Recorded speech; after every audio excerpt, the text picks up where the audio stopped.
on Sportscenter. The Raptors take on the Hawks. NHL returns with 4 games tonight, 2 of them being Canadian teams. Hello, ladies and gentlemen.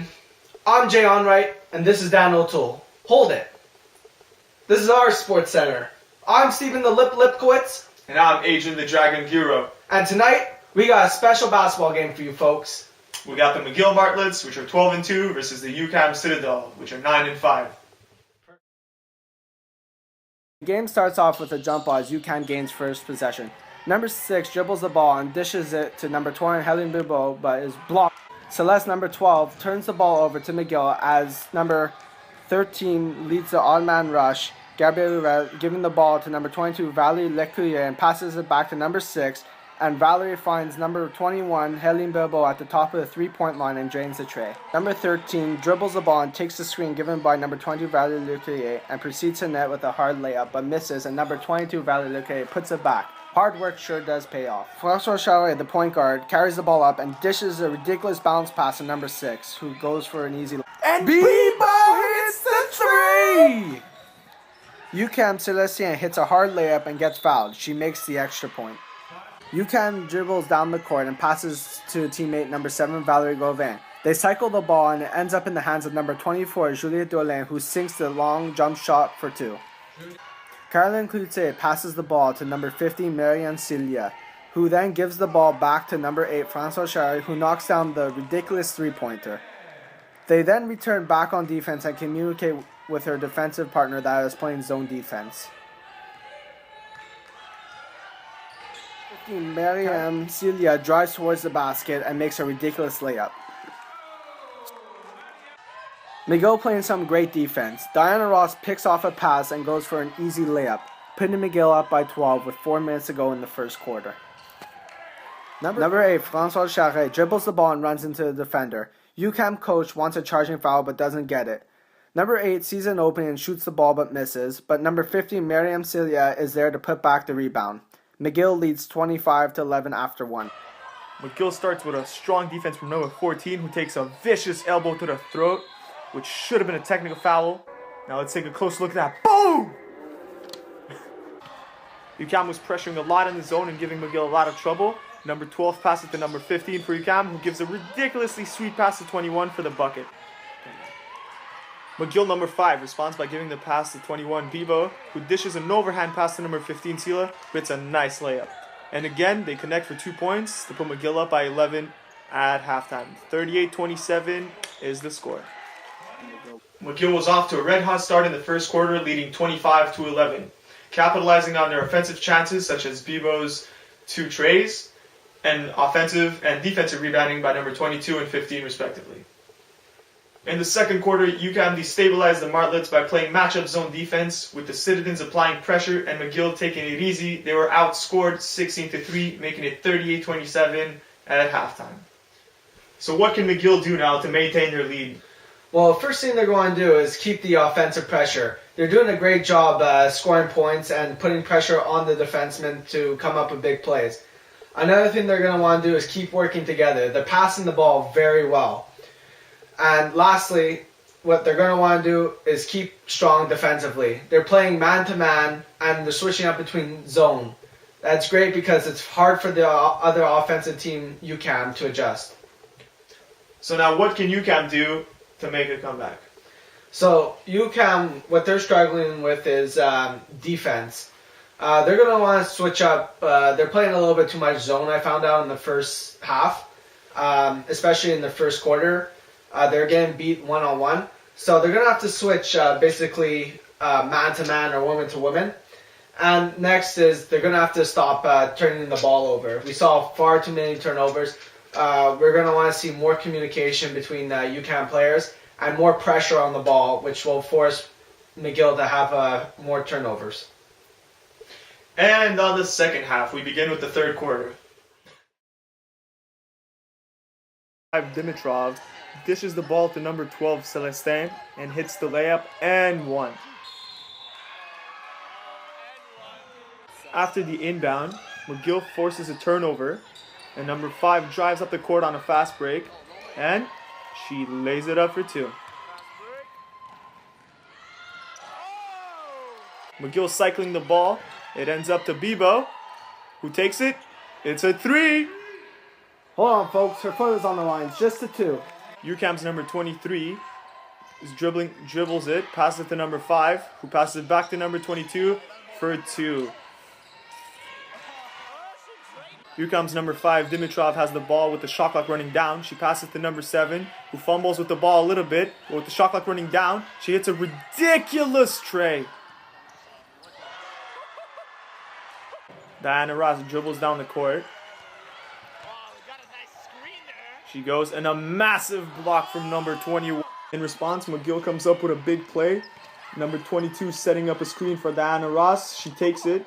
A succession of quick passes who end up with Miriam. And Miriam goes for the easy layup too. It ends up back with Miriam, who gets a tough layup and 1. Oh, she is pumped. At the end of the third, an ankle breaker crossover from McGill number 13. Dishes to number 22 for a buzzer beater to make it 51-45 for McGill in the third.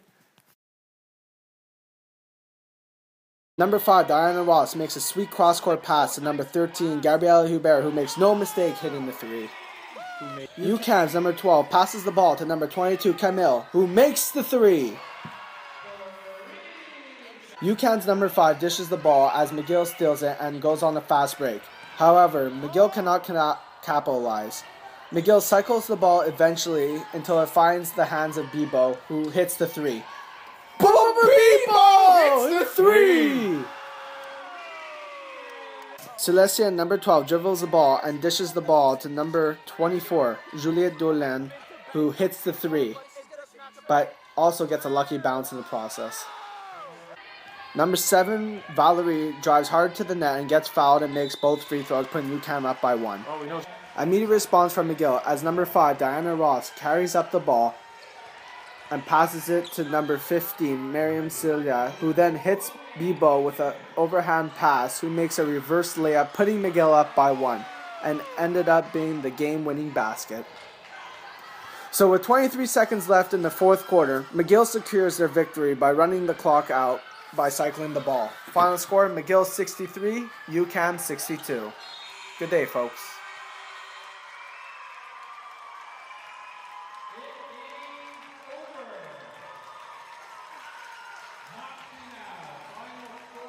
So the game changed in the second half. What did UCAM do differently in the second half? So in the second half, UCAM started pressuring the ball, which forced McGill to make mistakes. What kind of mistakes? Well, McGill got into some foul troubles. They were fouling UCAM, and UCAM was capitalizing by making their free throws. Also, they were causing turnovers, which led to fast breaks, and UCAM also getting easy baskets. Another thing that improved was their shooting percentage. In the first half, UCAM went 11 for 32, which is 34%. In the second half, it was a little bit different, which they went 12 for 27 and was 44%. And this is exactly what led UCAM to outscore the Martlets during the final 3 quarters, showing how important that first half really was. Exactly. Now let's go back to the locker rooms to see the players' reaction from tonight. So what was that from what did we work on for tonight? What did you work on personally? Well,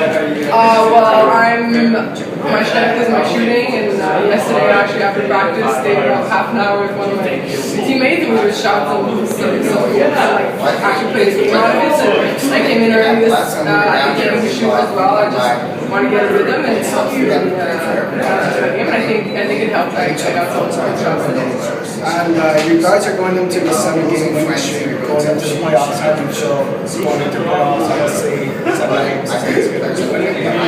Yeah, well, we're going into playing Laval, which are fourth right now, and playing them at their house is definitely going to be a challenge. And the semifinal game is always a challenge.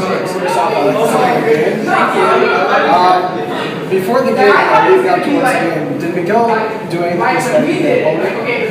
Yeah, actually we have our scouting reports because it's been like the 4th time we're playing them, and our focus is really to take care of the ball at the offensive side, and on the defensive side we need to stay intense and aggressive and control the balls and really try to like shut down their big players like Caitlin and their post Camille shoot the ball well. So we know their players pretty well, so we just have to follow the game plans. And what component to your game that you worked for tonight? Tonight, my main focus was on defense to box out their best post player that I was guarding, and she was like my matchup. So that was my goal on the defensive side, to take her out of the boards and don't let her score like easy basket. And on the offense, just let the game come to me and don't force anything, but go to the basket when I know I have the opportunity. So I kick it out to my shooters outside. And in the second half, they were coming back. What did you do to adjust your game?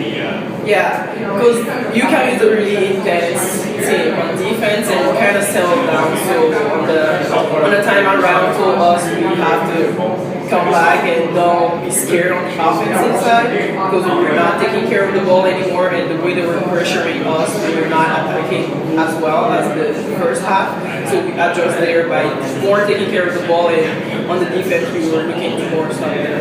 Okay, and did you find that you were sort of getting the possession of the ball? Yeah, it's just like we're leading, so we're kind of getting a little bit safe and casual, because we're like, okay, we have a 10 points, but it's a type of team that is really defensive and aggressive, and we couldn't finish the game by winning that way. We keep going that way. On the come off, sorry, yeah, he just told us, we cannot like be casual with the ball, and we have to be more offensive and go to the basket. Okay. Overall, it was a great game tonight. And both teams played their hearts out. Just like we do every single day. I'm Adrian the Dragon Giro. And I'm Steven the Lipkowitz, and this is our Sports Center. Have a good day, folks. Oh,